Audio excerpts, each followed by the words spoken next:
Shalom, Bapak Ibu dan Saudara yang terkasih dalam Tuhan. Kita bersyukur oleh kemurahan Tuhan kita boleh ada sebagaimana adanya saat ini. Semua karena kebaikan Tuhan, bukan karena gagah perkasa kita, bukan karena hebat kita. Kita terus menerus mengakui kekuatan dari Tuhan, kasih Tuhan. Kita harus jujur terus menyadari diri kita tidak ada apa-apanya tanpa Tuhan. Kebenaran firman Tuhan yang akan kita renungkan pada pagi hari ini, kalau kita lihat Keluaran pasal 22, pembacaan kita di pasal 22 Keluaran, di sini banyak sekali tertera aturan-aturan aturan-aturan sebab akibat boleh kita katakan juga ada di sana. Semua hubungan dengan sesama pekerja, pinjam meminjam, utang piutang, ada aturannya semuanya, dan juga aturan bagaimana hubungan umat dengan Allah. Nah, satu bagian akan kita renungkan itu peraturan tentang orang-orang yang tidak mampu. Keluaran 22 ayat 21 kita akan baca secara bergantian sampai ayat 27. Pasal 22 ayat 21 saya baca, ayat 22, Bapak Ibu dan Saudara terkasih dalam Tuhan. Peraturan tentang orang-orang yang tidak mampu.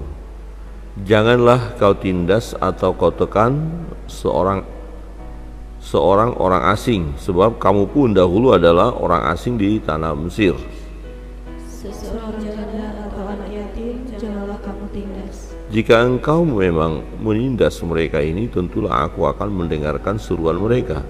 Jika mereka berseru-seru kepadaku dengan nyaring, maka murkaku akan bangkit dan aku akan membunuh kamu dengan pedang, sehingga istri-istrimu menjadi janda dan anak-anakmu menjadi yatim.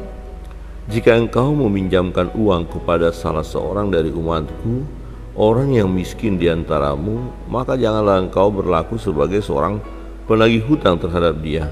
Janganlah kamu membebankan bunga uang kepadanya. Jika engkau sampai mengambil jubah temanmu sebagai gadai, maka haruslah engkau mengembalikannya kepadanya sebelum matahari terbenam. Bersama-sama, sebab hanya itu saja penutup tubuhnya, itulah pembalut kulitnya. Pakai apakah ia pergi tidur? Maka apabila ia berseru-seru kepadaku, aku akan mendengarkannya, sebab aku ini pengasih. Amin. Demikian jawab pembacaan firman Tuhan. Bapak Ibu sedang terkasih dalam Tuhan, orang-orang yang tidak mampu ada di tengah-tengah kita. Kalau kita melihat keadaan saat ini, dan ada orang-orang yang kaya, orang-orang yang makmur, konglomerat, tetapi di sisi lain ada juga orang-orang yang tidak mampu. Nah, ternyata peristiwa saat ini juga ada di dalam masa kehidupan Musa, ketika Musa memimpin umat itu keluar dari tanah Mesir. Dan ajaran atau peraturannya jelas sekali di sana, bagaimana perlakuan orang-orang yang mampu, orang-orang yang ekonominya mampu, kuat, kepada mereka yang miskin. Jadi tidak boleh menekan, tidak boleh melindas, termasuk kepada orang asing yang bersama-sama dengan mereka. Di ayat 21 berkata, janganlah kau tindas atau kau tekan seorang orang asing, sebab kamu pun dahulu adalah orang asing di tanah Mesir. Seseorang janda atau anak yatim janganlah kamu tindas. Jika engkau memang menindas mereka, tentulah aku akan mendengarkan seruan mereka. Jika mereka berseru-seru kepadaku dengan nyaring, maka murkaku akan bangkit dan aku akan membunuh kamu dengan pedang, sehingga istri-istrimu menjadi janda dan anak-anakmu menjadi yatim. Nah, ini satu hukuman dari Tuhan kepada setiap orang yang menindas orang lain secara seorang itu yang lemah. Nah, satu contoh dalam hal ekonomi. Nah, mungkin orang yang lemah ini meminjam uang dari orang yang mampu. Nah, tetapi kemudian apa yang dilakukan oleh orang yang punya uang ini? Dia menekan, menindas. Nah, orang ini miskin, apalagi dikatakan seorang janda atau anak yatim, ya janganlah kamu tisus. Kenapa? Karena memang mereka tak berdaya, tidak punya kekuatan untuk membela diri mereka. Ya, jadi tidak ada kekuatan untuk meningkatkan katakanlah keadaan mereka supaya tidak terpuruk. Nah oleh karena itu ya bisa saja dalam peristiwa itu mereka meminjam supaya melanjutkan kehidupan mereka. Tetapi orang-orang yang memiliki uang tadi, dana tadi atau harta tadi, ketika mereka meminjamkannya, tidak boleh mereka menekan, tidak boleh mereka menindas. Jangan sampai dikatakan wah mengambil bajunya. Ya jika engkau meminjamkan uang kepada salah seorang dari umatku, orang yang miskin di antaramu, maka janganlah engkau berlaku seorang penagih hutang terhadap dia. Artinya jangan tekan, jangan takut-takutin, ya jangan pula nanti berkata wah ini kamu tidak bisa bayar, kamu harus dibawa ke ranah hukum ini supaya kamu dihukum saja. Ya janganlah kamu buat begitu gitu ya. Janganlah juga kamu bebankan bunga uang kepadanya. Jadi secara tidak langsung boleh dikatakan begini, boleh meminjamkan asal jangan menekan gitu loh, asal jangan membungakan. Ya tentu kalau orang miskin tadi meminjam, namanya meminjam tentu akan mengembalikan. Tetapi ketika dia belum dapat mengembalikannya, jangan tekan dia. Ya, jangan tindas dia, ya. Jangan juga tambahkan bunga uang kepadanya, ya. Tetapi nantikan dengan sabar, ketika dia mendapat berkat dari Tuhan, dia akan memberikannya. Nah, jangan pula sampai katakan ambil jubah temanmu sebagai gadai, maka haruslah engkau mengembalikannya kepadanya sebelum matahari terbenam. Sebab kenapa? Wah, kalau jubahnya diambil sebagai gadai kemudian malam hari pas dingin, terus dia pakai apa? Ya kasihan kan? Jadi jangan lakukan sesuatu yang menekan orang-orang miskin, secara khusus orang-orang yang punya utang kepada kita. Jangan kita tekan dia seolah-olah kita seperti penagih hutang dikatakan. Ya penagih hutang itu ya semacam debt collector gitu ya. Jangan seperti itu. Jangan kita melakukan tindakan-tindakan kekerasan, intimidasi, ya tidak boleh. Ya tetapi kita harus dengan sabar menantikannya. Nah jika mereka ditindas, orang-orang miskin ini ditindas, ditekan, ya jubahnya diambil, kemudian mereka dipaksa untuk harus segera bayar, ya diperlakukan tidak baik, kemudian kasih bunga uang lagi yang tinggi, terus menerus dituntut. Nah kalau itu yang terjadi, apa yang bisa dilakukan oleh orang miskin ini sebagai umat Allah? Apa yang harus dia lakukan? Tentu dia hanya berdoa. Ya itu, berdoa, berseru, Tuhan keadaan kami seperti ini, Tuhan kami mengalami penindasan ini, memang kami berutang Tuhan, ya untuk kami makan, untuk kami minum, dan dia berikan uang itu untuk kami pinjam, terus dibuat bunganya besar Tuhan, terus tiap hari datang menekan kami, ya, kami ketakutan Tuhan. Nah ketika mereka berdoa, maka dikatakan ya Tuhan, ya aku akan mendengarkan seruan mereka. Jika mereka berseru-seru kepadaku dengan nyaring, kira-kira wah ya kok begitu ya mereka, kan gitu kira. Wah kenapa mereka memperlakukan saudara mereka seperti itu? Maka murkaku akan bangkit dan aku akan membunuh kamu. Nah ini yang kata Tuhan. Jadi kalau ada seseorang yang meminjamkan uang kepada saudara yang lain, nah kemudian kasih bunga tinggi, kemudian karena belum bayar tekan, tindas, bahkan ambil miliknya, gadaikan, ambil miliknya. Nah itu sangat tidak berkenan di hadapan Allah. Itu telah menyakiti orang lain yang juga adalah umat Allah. Nah maka umat Allah itu akan berteriak kepada Tuhan. Ya siapa yang punya keinginan kondisi mereka seperti itu, ya tentu mereka tidak mau keadaannya seperti itu, ya tetapi karena keadaan fakta menunjukkan seperti itu, ya mereka mau bilang apa lagi, mau buat apa? Mereka hanya berdoa kepada Tuhan, berseru kepada Tuhan. mengerang di hadapan Tuhan, dan Tuhan pasti dengar. Nah, kemudian Tuhan akan melakukan tindakan keadilannya, ya, dan tindakannya apa? Aku bunuh, kata Tuhan, ya. Jadi orang-orang yang menindas orang lain akan dibunuh oleh Tuhan. Nah, semestinya kan tidak harus menekan, ya. Seseorang yang sudah diberkati Tuhan, dia menjadi orang kaya, dan ketika ada orang miskin datang meminjam, bisa saja diberikan dengan catatan tidak memberikan bunga, ya, dan juga tidak menekan ketika belum dibayar, ya. Jadi meminjamkan sebagai bentuk membantu saudara-saudara yang lemah, ya, membantu saudara-saudara yang kesusahan, ya. Ada maksud Tuhan mengapa orang-orang kaya diberi kekayaan, dan ada maksud Tuhan mengapa ternyata di sisi lain ada orang-orang miskin. Orang-orang miskin membutuhkan berkat dari orang kaya. Orang kaya membutuhkan orang lain untuk diberi bantuan. Nah, ini kira-kira. Jadi kenapa saya kaya? Wah, karena saya tahu ada orang-orang yang menantikan saya untuk membagikan berkat ini. Nah, kira-kira begitu, ya.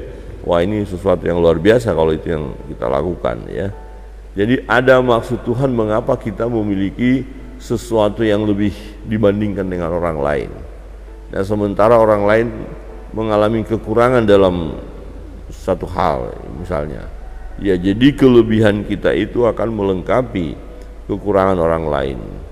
Nah, sehingga dalam kehidupan sebagai anak-anak Tuhan, tubuh Kristus dikatakan berarti semuanya saling berfungsi dengan baik, ya, saling mendukung, saling membangun satu dengan yang lain.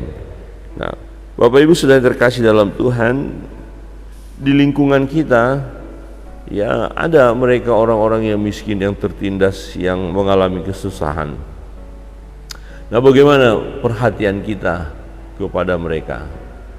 Ya, adakah kita peduli kepada mereka? Adakah kita mau menolong mereka dan tidak menekan, tidak menindas, tidak juga merampas barang milik mereka sebagai gadaian, ya, tetapi kita memberi bantuan dengan ikhlas. Jika itu kita katakan memang pinjam, ya silakan, tetapi dari sisi kita yang memberi pinjaman itu jangan pernah berpikir untuk menuntut supaya orang itu segera mengembalikan. Tetapi yang perlu kita lakukan berdoa supaya orang yang meminjam sesuatu kepada kita, dia diberkati Tuhan, ya, sehingga ketika dia diberkati Tuhan, dia bisa mengembalikan kewajibannya itu, apa yang harus dikembalikan dia kembalikan. Nah, ini sesuatu hal yang sangat penting dalam perjalanan hidup kita, karena ada di tengah-tengah kita, ada di lingkungan kita. Terlalu mudah bagi kita untuk melihat orang-orang yang miskin, orang-orang yang kesusahan, ya, karena memang banyak juga jumlahnya, dan di sini kita harus punya perhatian kepada mereka.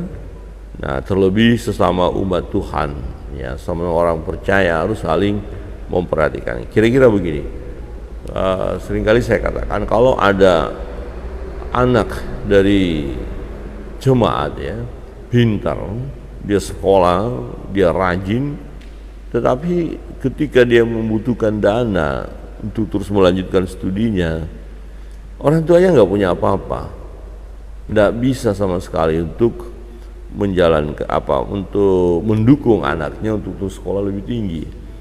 Nah, maka umat Tuhan atau secara di dalam jemaat itu haruslah memberi perhatian, ya. Nah, bila perlu dan harus dilakukan, ya, bukan bila perlu tapi harus dilakukan, kumpulkanlah dana untuk membantu, ya, anak tersebut.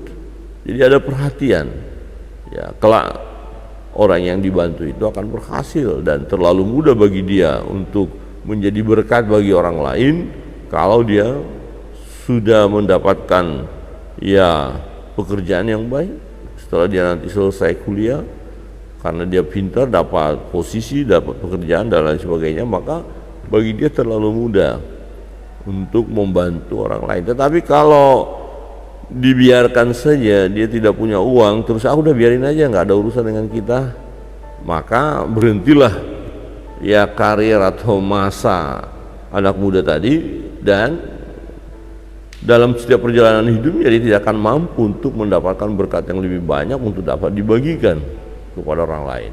Jadi sangat penting untuk menolong seseorang. Bapak Ibu sedang terkasih dalam Tuhan, orang-orang yang tidak mampu, orang-orang yang miskin, yang takut akan Allah, ada di hati Allah, ada di hati Tuhan. Dan ketika orang-orang ini berteriak kepada Allah, maka Allah akan menghukum orang-orang yang sudah menindas mereka, orang-orang yang melakukan sesuatu yang tidak baik kepada mereka.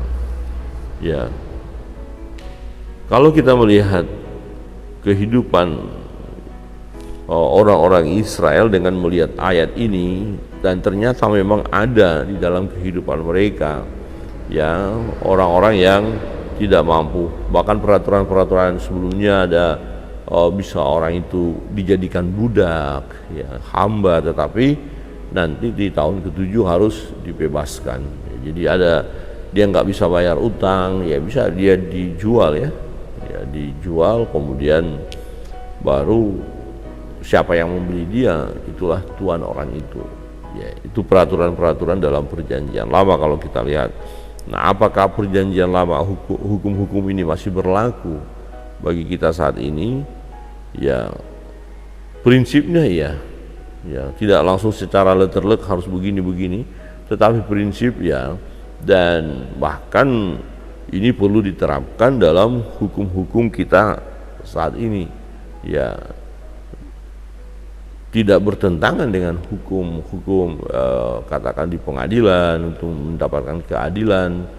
Inilah aturan yang saya pikir sangat bagus sekali, karena ini firman Allah, ya, dan yang terpenting adalah kita mau melakukannya.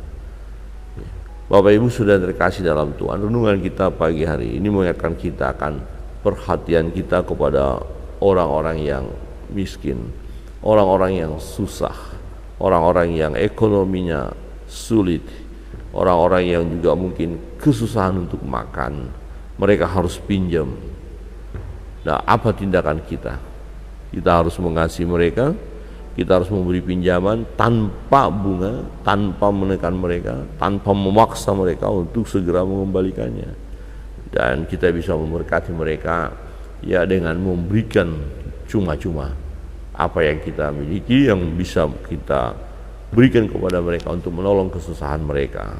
Kiranya kebenaran firman Tuhan ini menolong kita dalam segenap kehidupan kita, supaya kita memberi perhatian kepada orang-orang yang miskin, orang-orang yang mengalami kesusahan yang ada di sekitar kita. Percayalah, apa yang kita lakukan tidak ada yang sia-sia di dalam Tuhan. Tuhan Yesus memberkati kita sekalian, dan kita akan masuk dalam doa-doa kita. Sebelumnya kita naikkan satu pujian.